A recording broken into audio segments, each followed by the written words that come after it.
সকালবেলা ঘুম থেকে উঠেই দেখলাম প্রচণ্ড বাতাস। সো চলে গেলাম নদীর পাড়ে।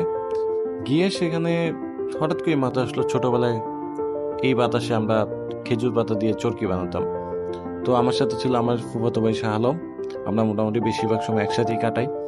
সো হঠাৎ করেই মনে হলো যে আসলে আচ্ছা ঠিক আছে, চরকি বানালে কেমন হয়। ছোটবেলায় তো অনেকবার। তো প্রথমত কি করলাম, চরকি বানাইতে গিয়ে চরকি বানাইতে পারতেছিলাম না। মানে পুরোনো পদ্ধতি যেটা ছিল সেটা ভুলে গিয়েছিলাম। এরপরে হলো কি, পরে হঠাৎ করে মাথায় প্ল্যান আসলো যে আচ্ছা ইউটিউবে ভিডিও দেখি। তো ইউটিউবে ভিডিও দেখতে গিয়ে দেখলাম যে আসলে ঠিকই ইউটিউবে এরকম ভিডিও আছে, অনেক অনেক চরকি বানানোর ভিডিও আছে। তো খেজুর পাতা দিয়ে চরকি বানানো এবং খেজুর পাতা কাটা দিয়েই আসলে চরকি যেটাতে আটকায় থাকে সেটা প্রচণ্ড জোরে ঘুরে বাতাসে আসলে। এবং ছোটবেলায় আমার প্রচুর আমরা এগুলো করতাম।